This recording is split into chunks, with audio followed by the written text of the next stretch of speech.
Welcome to Chocolate for the Soul with Ramona on IntellectualRadio.com. I am really excited about our show today. I first want to thank our sponsor, Scene Chicago. Today, I have two amazing women on the show, two women that I really, really respect and admire, both personally and professionally. And we're going to talk about their journeys and discovering their own passion and in following their own hearts, how they're helping others find and empowering others to find their own voice and their own passion. To my right is Angela Rudolph, who is Chief Operating Officer of Contextos Chicago Project. Welcome, Angela, to the show. Thank you. Thanks I'm for joining. happy to be here. Wonderful. Can you tell our audience a little bit about you and Contextos Chicago Project, what you do there? Sure.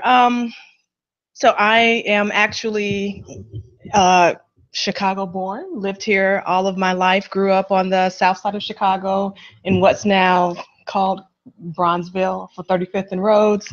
And, really lived here most of my life except for when I went away to school. And most recently, after spending about 5 years doing consulting work, was connected to the founder and executive director of Contextos. It's an organization that actually started in El Salvador a couple of years ago, doing work in and around schools, jails, and prisons, utilizing literacy and memoir creation as a way to not only help people to develop literacy skills, but in a community and most notably in jails and prisons, help people to address trauma that they had encountered. Intuitive, but El Salvador is actually very similar to Chicago. They have a number of challenges when it comes to issues around violence and young people. We talked about how we have had about 5,000 shootings in Chicago in 1 year. They have that number in El Salvador monthly.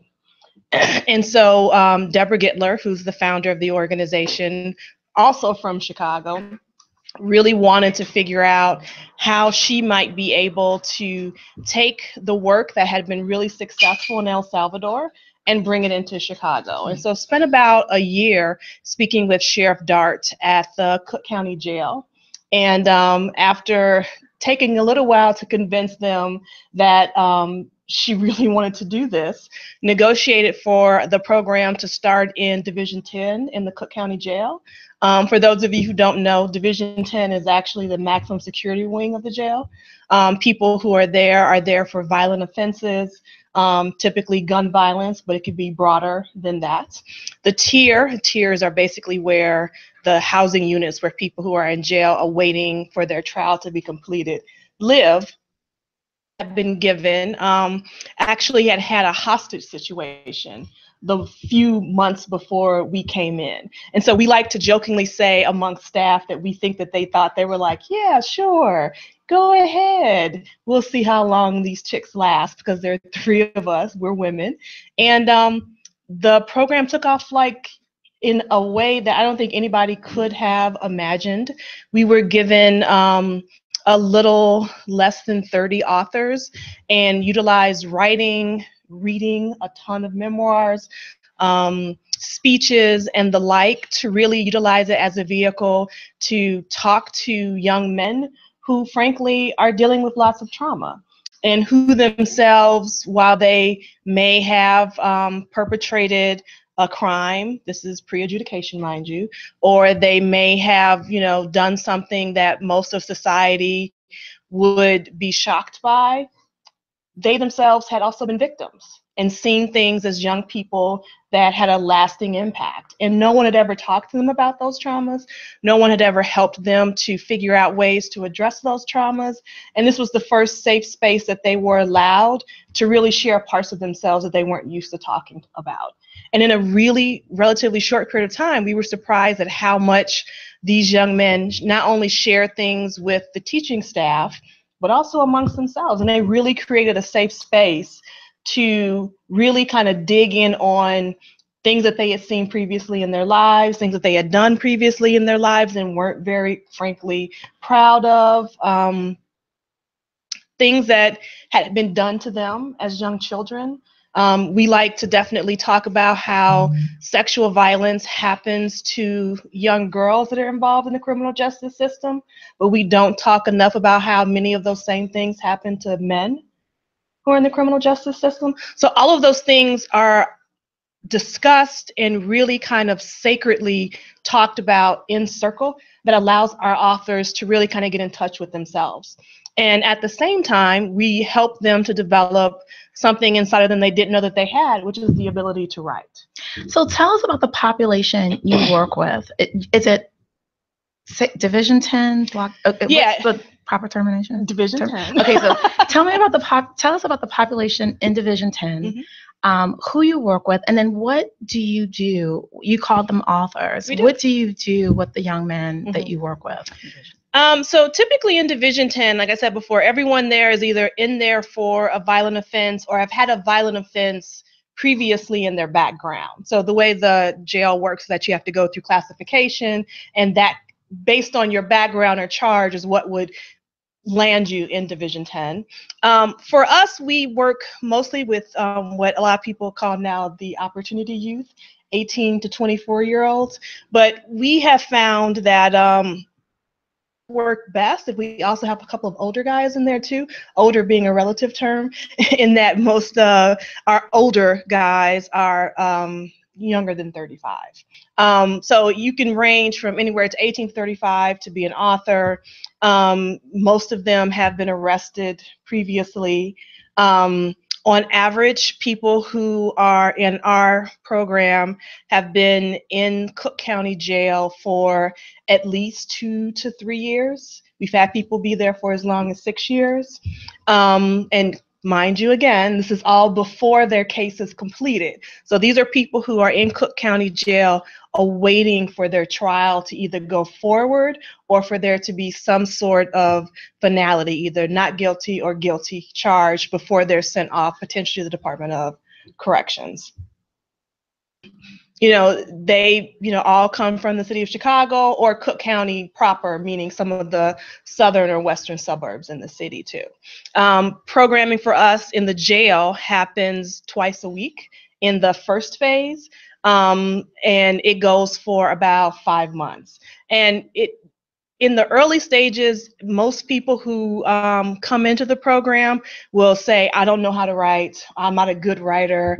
I'm just doing this because I want to have something to do. Because the thing I failed to mention is that prior to us being invited into Cook County Jail in January of this year, there was no programming going on in Division 10. So that meant that men who were in Division 10 were basically on lockdown for about 22, 23 hours a day inside of their cells.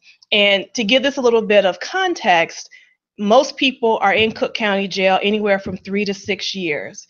So that means that they're just sitting all day, every day, and they haven't been found guilty of any crime.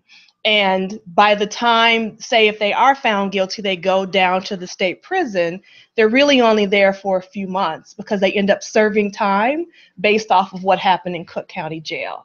And so that means they've received no programming. We haven't figured out ways to give the reasons that got them into the criminal justice system in the first place. And then we release people back to community and wonder, I don't understand why there's this revolving door. And so part of what we do is to really figure out how can we utilize people's time in a way that starts the conversation on what can we be doing differently in prisons and jail? How can incarceration be an opportunity to really touch people in a way that they are better than when they came into the system itself? And we basically help people to figure out what their stories are, share them, get used to talking about things out loud. And then at the end of our programming, people have a book that they will present to family and friends that come to a ceremony at the end of phase 1. Application of jail is that you're limited by what you can take in. So we have to take in magazines that after they have gotten through to their story and kind of written the story to the point where they really feel like it's solid, we transition into what I call a graphic design phase. But this is like the most old school graphic design you could ever think about, because the young men literally have to go through magazines, find pictures that really help to illustrate their story or whatever theme on that page that they're trying to convey, cut those pictures out, and then literally lay them down on cardboard and lay down how they want the text to look, how they want the photo in the picture to look, and then they go through and put them all together and have a laid out book. But then we have to take it back to our office and kind of clean things up, lay it out, send it to a graphic designer who lays it out again, and then from that point, send it to a printer who we utilize in El Salvador, because frankly, that's the cheapest way that we could do this project, and have the book that is given out to the author so that they have a concrete deliverable to be able to show why they have the moniker of author. And also, frankly, at the graduation ceremony, opportunity for some of them, the first times in their lives, to show their loved ones a positive activity or outcome that they've been engaged in. Now, are participants self-selected? Do they apply? Do you randomly pick? How do you get your group of authors? And then how do you work with them as a cohort in terms of the experiences that they share, what they write, and how you do that with them when you go to the jail twice a week? So a couple of things. It is a bit of self-selection in that when we first went in initially, what ended up happening is people were identified by jail staff to say this might be something you could be interested in participating in. And to be clear, these were not kind of, your Boy Scout participants that they decided to put into the program. We have often been told that jail staff were a little surprised at the positive benefits for some of our authors prior to us becoming involved. Now it's slightly different in that there still may be a recommendation, but you have to fill out an application. And the application isn't used to weed out. The application is just to determine what your interest is. So we just want to make sure that you really have an interest in actually being there. What has happened, though, is that word has spread not only in Division 10, but to other divisions. And we have a waiting list. So that's one other reason why we end up having go randomized. And not only that, we're doing an evaluation of our work to see what the benefits are. And so what ends up happening is everyone fills out the application, and we have to randomly pick out folks who are going to participate in the program itself. And so I don't teach. That's the other thing I wanted to say. I'm Chief Operating Officer, so I kind of hold down fort of all of our external outreach and development, finances, and everything else that goes along. We have two wonderful leads in our education team. Lisa Kenner, who is a former principal for Legacy Charter School in North Lawndale. And we also have Ray Thompson, who's been working with us. Now he is our Director of Social and Emotional Learning, who has a wealth of knowledge and experience working with young people in community as well, who are really leading up our teaching inside the jail. But I also failed to mention we do now community work. So we do cohorts not just in the jail, but also in Roseland and in North Lawndale as well.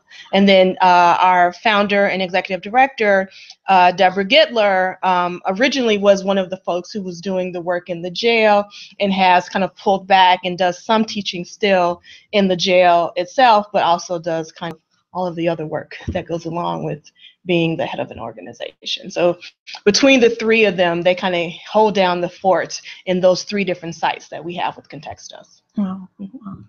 You're listening to Chocolate for the Soul with Ramona on IntellectualRadio.com. We're going to take a quick break, and when we come back, we're going to have Isha Ailey, who's going to be talking about No More Secrets campaign in Indiana.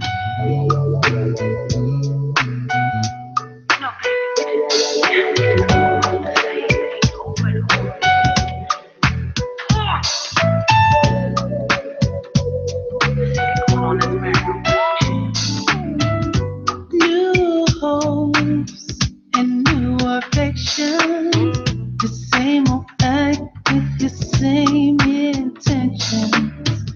I'm telling you, I don't wanna backpedal down the same old road, doing the same old thing. You tell me change, You're listening to Chocolate for the Soul with Ramona on IntellectualRadio.com. I want to thank our sponsor, Scene Chicago. We are now joined by Isha Haley to my left, who is the Change Executive Officer, CEO of L3 Administrators for the No More Secrets Indiana Senate Bill 355. Yes. Isha, welcome to the show. Thank you for joining us today. Thank you for having me and wanting to have this very important conversation today. So tell us about No More Secrets. No More Secrets. It is exactly what it sounds like. No more secrets. I think that when people hear it initially, they automatically think of some secrets that they might have that are sometimes superficial. You know, my secret might be, you know, that my boyfriend is X, Y, and Z. But No More Secrets is really dealing with the core of humanity and the things that people go through in secret, right? The things that happen to people when they're children, but still are traumatized by the memories of being an adult and dealing with that abuse. So No More Secrets is a campaign that was started in Indiana to really address the issue of child sexual abuse. And No More Secrets, the theme came about because, as you know, especially in the African American and Latino community, right, what happens in the house stays in the house, right? And so you grow up saying, well, if anybody finds out that I'm experiencing this at home, then my mama's going to get me, or my daddy's going to get me, or DCF might come and take me away from home. And so you hold on to these secrets, and they actually might be killing you inside. And there are so many children, as Angela was talking about, that are holding on to secrets that are actually affecting them every day in the classroom. Maybe little Johnny or little Sarah, she's not focused in school, not because she has ADD or ADHD. Maybe she's dealing with some trauma at home that she can't talk to anybody else about because it's a dirty secret. So No More Secrets really address the interesting statistic in Indiana is that we are number 2 in the country for the number of reported child sexual abuse cases in the country. And so there was a legislator, Senator and his son, who's an elected official in North Township, Frank Mervan, and they said, we need to do something about this. If we are going to really protect all Hoosier children, then that this is an issue and people need to be trained on how to deal with these issues in the community. And they were really big on, this is not going to be a secret for us. We are going to let predators know that we're going to educate the community, and we're going to try to arm our children as best as we can with the information just in case this ever happens to them. So it ended up being a 3-pronged approach. The first thing we wanted to do was create an awareness campaign. So we partnered with the Northwest Indiana Times, and for 12 weeks, actually starting on Super Bowl Sunday. So Super Bowl Sunday is the day where it's the highest number of human trafficking victims in this country on Super Bowl Sunday. So that was our first op-ed, was to let the community know, hey, we have this issue, and this is something that we're going to roll out in the next 12 weeks. For 12 weeks, we had the Department of Justice, the Department of Child Services, mental health officials. Everyone wrote different op-eds, right? But the community, they probably heard from all these talking figures before, right? These are elected officials. But the Northwest Indiana Times said, Isha, we want to do something different. We want to hear from survivors. Can you get us some survivors so that we can actually put a face to this issue of No More Secrets? And so I went and I recruited about 8 people. And every time I would recruit somebody, they were excited. They were like, yes, I want to do this. And then whenever a reporter would call them or show up at their house, they would say, I'm sorry. Right. And you had to understand that, first of all, this is their community, might still live in the community, might be a family member. So who wants to bring shame to their family? So 8 people said no. And I finally got a call from the editor. Isha, we love this campaign that you put together, but there's no way we can do this without any actual stories. Can you get us 5 more stories? And at that moment, here I am. I'm the consultant on this project. I either had an opportunity to say, I can't get any more survivors. What I was asking everybody else to do, share my secret. And my secret was, I'm a survivor of child sexual abuse, and I'm an overcomer and I'm a conqueror. And no more secrets. I went from being the woman that created the campaign to being the survivor behind the story of the campaign. So that's no more secrets. After you came forth and decided to share your story, talk about what that meant for the campaign and your work going around to schools and working with children to get them to come forth and share their secret. It was a game changer, because for the first time in the 8 weeks that we had the campaign going on, there was an actual face that people could put to the stories that we were telling by all these different figures. And I remember going in the supermarket and people saying, girl that was in the newspaper last week. And I was like, wait, I didn't even know that it was front page in the newspaper. So for me, emotionally, it was the first time, I'm not from Indiana, that I had let people know what happened to me. You've been my mentor for I don't know how many years, and you never knew. So I had to deal with my own trauma, right? So that was the first thing that happened. Isha had to deal with Isha. But for the campaign, what ended up happening, we were going to 12 schools in Northwest Indiana, and the same talking figureheads were going to tell students about how to protect themselves. And they said, Isha, we think you should share your story. And I said, share my story again? I thought I did it for the newspaper. They were like, no, share your story. And so I got on stage, I remember at the first school, and I shared my story in front of 400 students. And as I was sharing my story, I can remember like it was yesterday, a little girl, probably no more than 10 years old, walked down the aisle with tears in her eyes and said, I need to speak to somebody. And that was the first student that came forward. And by the time we were finished with the campaign, we went to 20 schools in 9 days, and 73 kids came forward. And those 73 kids, I still pray for them today, because I believe that there would not be Senate Bill 355 if we didn't have those 73 stories to bring to Indianapolis and say, if you get a curriculum it's about child sexual abuse, they will come forward. And I remember, I had a young woman, she was 17, about to turn 18 next month and the following month. And she said, thank you so much, Miss Isha, for coming and sharing your story. I want to be like you when I grow up. I just don't know what to do with my brother and my son.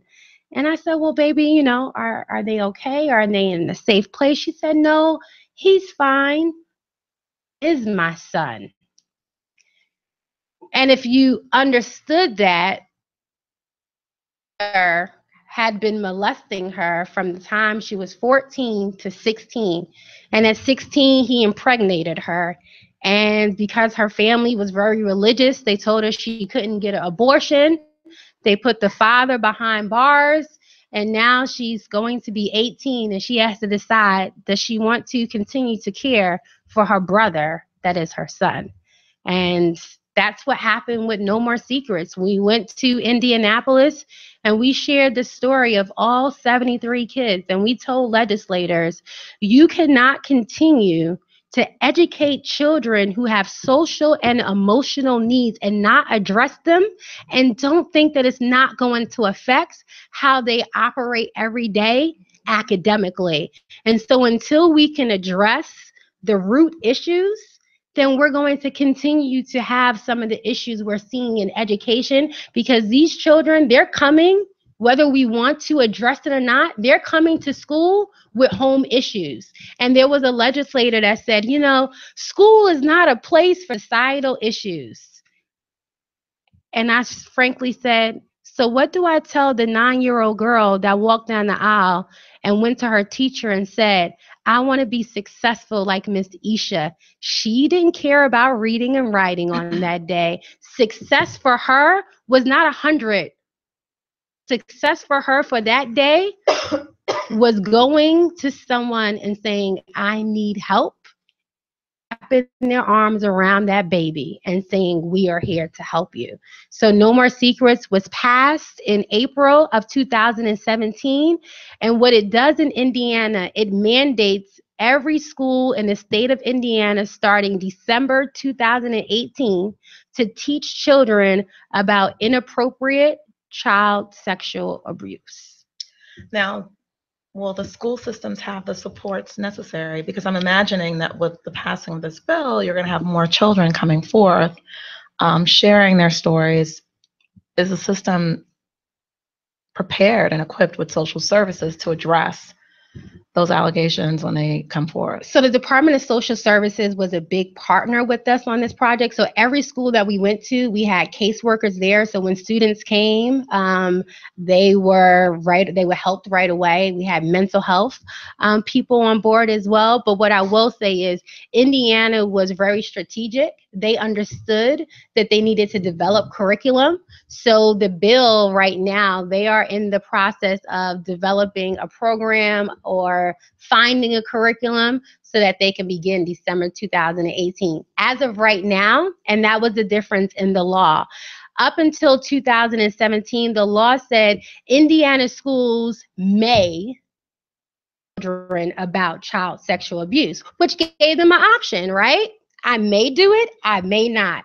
We changed the law to say schools shall starting December 2018. So it is a mandate, and the Department of Education is working right now to develop those curriculum supports for schools. Schools are not going to have to identify them on their own. The Department of Education will identify what those resources will look like and deploy them out to the schools. So one of the reasons I was really excited about having both of you on the show is I've known you for 9 years, Yes. and Angela for 10. And on the show, we talk a lot about people finding their own passion and just sort of living their own purpose. And I've seen both of you, I think all of us, you sort of the roller coaster of life where you go up and down, personally and professionally. And the reason I was excited about having both of you on the show is because when you talk about what you're doing now, you both really light up. There's like an amazing energy. There's just sort of this light and, sort of the fire in the belly about what you do. And I think it's really, for me, one of the things I really admire and just love is that even through your own journey, through your own sort of roller coaster, you've found a way to really help empower other people, not only to find their voice, but to sort of give them hope in terms of second chances. For you, with young children, being able to overcome a trauma. And for you, in a different way, Angela, because you have a lot of men who also experienced trauma as children, who then went on to do, horrible things, but who want a second chance, which I think you read about when you read their finished products. And so I would love for each of you to talk about sort of how your own journey to where you are now sort of weaves in with the people that you serve. That's a great question. So I would be lying if I said that my journey was a deliberate one, because it was not in the least. I started off doing, after grad school, work in and around policy and advocacy work in K-12 ed reform, which is how I met you, and you too. That's right. And basically got connected to a woman who does work in and around criminal justice reform in the state, who became my mentor, Paula Wolf, who had been doing work around criminal and juvenile justice reform, who, when I got connected to her, I was just looking for someone to help me find a job to transition somewhere. And we hit it off really well. And she was like, come work with me and do this. And I remember saying to her, I don't know anything about criminal or juvenile justice. And her response was, but you know how policy works, you can learn the rest. And over time, what I learned was all of these things are interconnected, right? Mm-hmm. Often people end up in the criminal justice system because of a failure of schools. Those two things are linked really closely to each other, right? And then as I got more and more involved in the work, I learned I didn't learn. I had confirmed for me what I already knew, which was too many people who looked like me were being enmeshed in the criminal justice system, not because they were evil people, not because they wanted to, do harm. Who are that kind of focused are incredibly a small minority. Mm-hmm. The vast majority of people become involved in the criminal justice system for a variety of reasons, and mostly, frankly, because they made a bad decision on one bad day. Series of bad decisions that led them to the worst decision of their lives. But they are still redeemable. They are still human. They are still people who we need to acknowledge their humanity. And we also need to acknowledge that we are best as a society when we invest in people to help them to be better and to do better, right? And so for me, over time, really meaningful to continue to do that kind of work. And so I worked for, after I left Paula Wolf, I worked in the mayor's office under Daley for a little bit, doing work around ex-offender reentry, and then ended up transitioning to philanthropy. Going back mostly to do work around education reform, but still having this really deep desire to remain engaged in the criminal justice system. And while I worked at the Joyce Foundation for 5 years, learning a lot from philanthropy and quite frankly being challenged by being in that environment as a program officer of color, I still very much missed doing work closely in alignment with what I knew my passion was, which was criminal justice and juvenile justice reform, and being more directly linked to what I would characterize as real people. And left Joyce and did consulting work for 5 years. And that consulting work for me was liberating in that it allowed me to have more of a say around what I wanted to do. My mom ended up getting sick with breast cancer, although she's a 2-time breast cancer survivor now. But having the flexibility as a consultant to still be in and around her and be with her on a daily basis and help her with her recovery was really beneficial for me. But in that, the ebbs and flows of the contract employee, those are real and challenging. And so, all of that, were things that but for me, I always try to remain focused on the benefit that I had that frankly my mom and many of her generation never had, which was to love what you do and to be able to be paid to do it. And, decided to make the gamble to continue to figure out how can I do work that I love in a way that allows me to live my life. I did not make as much money as I did at the foundation, but I still felt incredibly to be able to survive and feel incredibly fulfilled by the work that I was doing and what I hoped was something that was supportive of a society that I felt I wanted to be a part of. So. And your work at Contextos allows you to feel all of that. It does. There's that light up. It really does. And, frankly, the people I know sometimes I think they think I'm a weirdo, but I feel incredibly blessed to do the work that I do. And, the work and the relationships and the interactions that I have with our authors in particularly Cook County Jail is just so incredibly meaningful to me. To really get to know the authors personally and to really hear their stories beyond the charges that they are currently in the jail for, they just really resonate with me. I see in them my family members who they remind me of, or people in the community. For me, this work is just really intensely personal.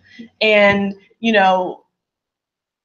to say that I don't forget or discount what I've done in the past or what their current charges are. And, I totally get and completely understand that there are victims on the other side of this. Mm-hmm. But I also know and want to push people to acknowledge that many of us have done things that we are not proud of or happy about.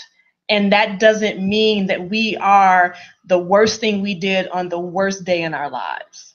That we are still people who have humanity, who are redeemable, who we can definitely connect with on a human level. And we need to help people to know that we see that in them. Mm-hmm. And that to me is one of the biggest things that I take away from my time in the jail. That our authors say all the time, I never thought someone would be interested in what I had to say, or interested in me as a person, or interested in helping me to think about what are those things that I need to do differently with my life. And for me, that is an intense blessing that I get to be able to participate in that in whatever way that I can. I get chills listening to you say it. It's like, you're absolutely right. Yeah. Isha? So while you were speaking, I was reminded of a Maya Angelou poster I saw when I was in college. I was at Clark Atlanta University, my first college, and it said, pursue the things you love doing and do them so well, and don't make money your goal, and everything else will fall into place. There you go. And that literally has been my life story. And for me, doing the work that I'm doing today, I always tell people that I am a project that was turned into God's project. I am the first person in my family to graduate from high school, let alone to go to college and attain 2 graduate degrees. But to really understand my passion, it really came from pain, right? And I realized I had an important moment where I could either use my pain and it could paralyze me, and it could stop all the blessings and the promises that the Father had for me, or I could use my pain as a pivot point for purpose. And that's really what I did. And it really started when I was 19 years old. So I'll give you some background. My father was incarcerated. My father, 20 years old, was incarcerated. My mother was 18 years old and she was pregnant. My mother had me. She had postpartum depression. Couldn't really manage being a teenage mother, having a baby father in jail. And so my family put her in a mental institution. And so my first year of life was mom's in a mental institution, father's in prison. That's it. And they say that what you go through in the womb, I don't have any children, but it leaves a trace on your child, right? And so that trace, I truly believe, followed me, a trace of abandonment and rejection and feeling like I don't have a home. And I lost my virginity at 12 years old. I was the girl in school that teachers would label promiscuous, that teachers would label defiant, but they didn't know from the time I was 7 to 10 that I was being sexually abused by a female family member. By the time I was 11, I was being abused by a stepfather. And by the time I was 12, I did not care about myself. I didn't value myself. And I started having sex with boys in the park, and my name became Mrs. Parker. And fast forward to 19 years old, the same age my mother was when she had me, and I had a nervous breakdown. And I had a nervous breakdown, not because of what everybody did to me, but because of how I felt about myself, everyone did to me.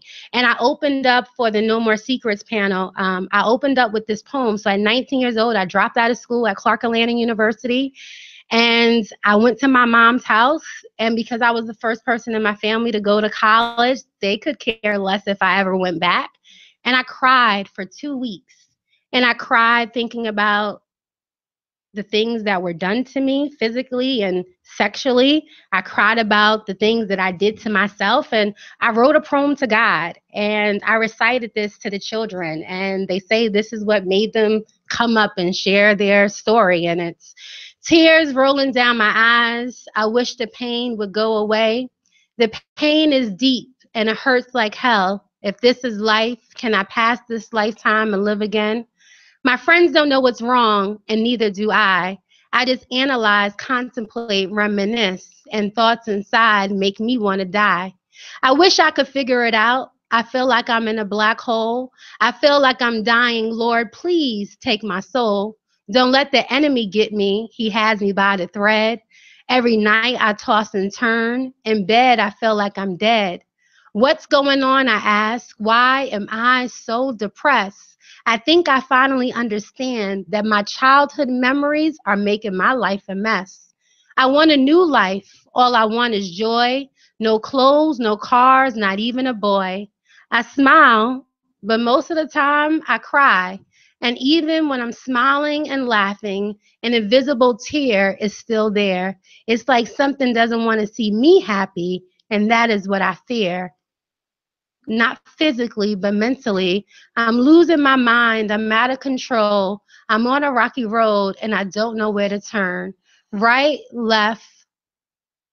Lord, can someone like me know happiness before my soul touches the ground? And I wrote that poem to God, and he changed my life. And when he changed my life at 19 years old, I remembered that I was the little girl that I seen walking down the aisle for the No More Secrets campaign. That I'm the little girl that when they say societal issues have no place in school, that needed a teacher to wrap their arms around me and say everything is going to be okay. And so I don't think that what I'm doing is work. I look at it as my destiny. I look at everything that I've done and everything that I've gone through. Had it not happened, I wouldn't have been able to share my testimony with those 76 children. In New York, as you know, I have a girls program, Divas, Diverse, Intelligent, Virtuous, Ambitious Sisters.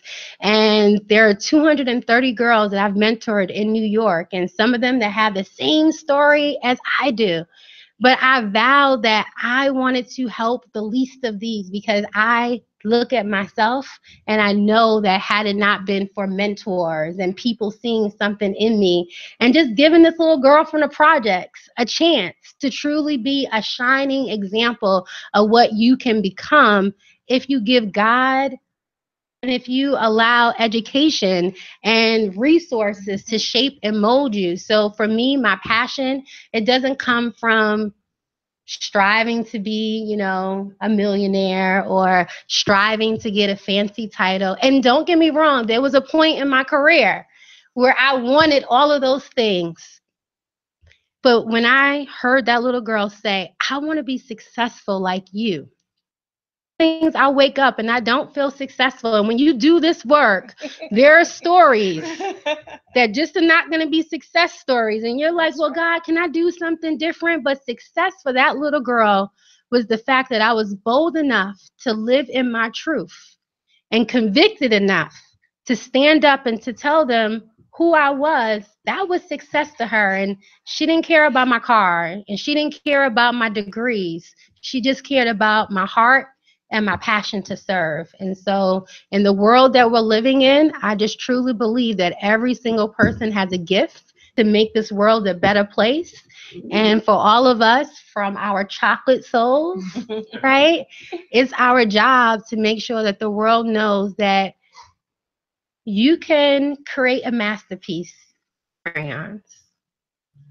Thank you. Thank you. I'm at a loss for words. I don't even know what to say after that.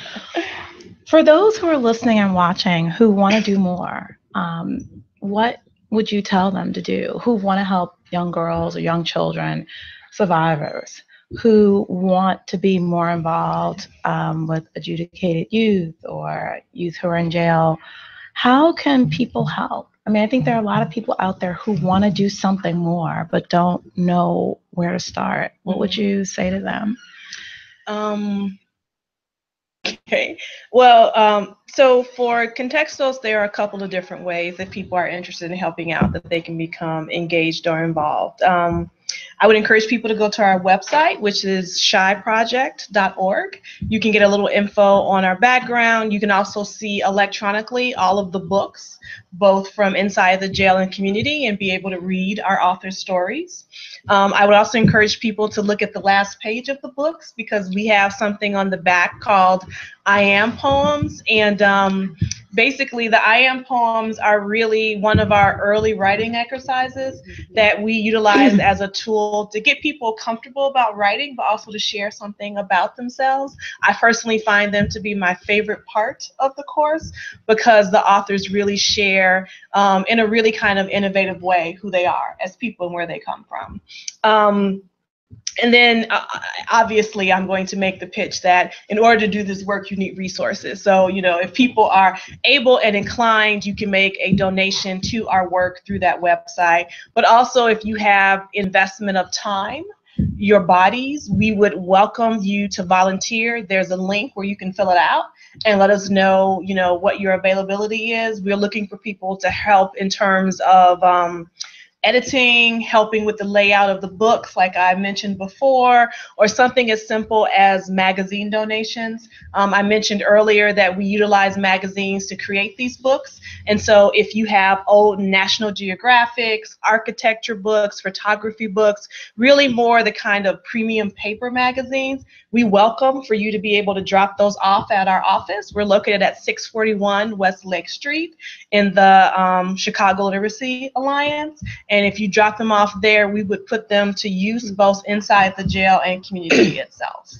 Wonderful. Can you spell the name of your website? Sure. It's www.chiproject.org. Shyproject.org. Wonderful. Mm-hmm. And for me, no more secrets. So as you probably heard in the beginning, I am a consultant. So L3 Administrators is my consulting firm.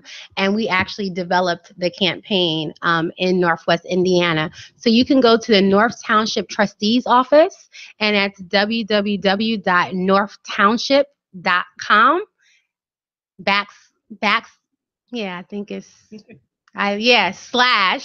/ No More Secrets NWI. So www.northtownship.com /NWI, I believe so. You know what? Just Google No More Secrets. Northwest Indiana. And for me, I'm a consultant, so I work on different projects all the time. This is probably my most exciting project.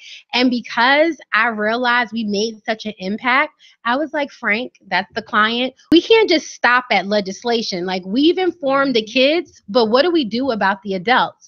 So what we started was Stewards of Children in Northwest Indiana. So if you are interested in being trained on how to see the signs of child sexual abuse in children, you can actually contact me. We all got training to be facilitators of Stewards of Children, and my information is Isha, ISHALEY @gmail.com. So Stewards of Children, if you are a church, if you are a school, right now we've already trained over 200 adults in Northwest Indiana on this curriculum. So again, for us, it wasn't just about getting legislation passed. We wanted to make sure that every adult and every child would be equipped. So the next iteration of No More Secrets is Stewards of Children. Wonderful. Thank you. What would you say, we've talked about this sort of offline, and I think both of you kind of hinted at sort of the challenges of being a consultant, the challenges of sort of facing your own fears and sort of walking in your destiny. What do you say to someone who's listening? And this is, someone who's set on the cusp of just being their true self, or just, sort of throwing what everybody else thinks out the window and just really living their lives for them. How do you help someone sort of navigate those challenges? Because it is really, it's really difficult. You often, and I'll speak from my own perspective. People look at me, I run a chocolate business, and they think, oh, it's awesome. And it is, right? There's a part of it where it is, right? You really, yeah. I love watching people enjoy the products that I make, and just, even if it's for 6 seconds that they're, sort of in delight, that for me is everything. But there are all these things behind the scenes that people don't see that you with on a daily basis. I mean, and the list is, there's time, there's resources, there's so many other things. And there are oftentimes, and I work with a lot of entrepreneurs, have a lot of entrepreneur friends, where you just kind of question, like, why am I doing this, right? And then you're like, oh yeah, this is my purpose. This is what I'm supposed to be doing. But there are times when it's really hard to just take that next step, where you wake up and you're really exhausted, from the 3 previous days where you didn't get sleep, or the funder you thought was going to come through because you plan to have 20 more authors. Yes. Doesn't. You've been listening to our discussions. Yes, and I have. Happened to you. Yes. So what do you say to that person to keep them, like, to just keep taking that next step? Ooh. So I am by no means a super religious person, right? But I like to pay attention to what the universe sends to me. And I came across this Bible verse once that basically, in shortened version, is I will walk in faith even though I cannot see, right?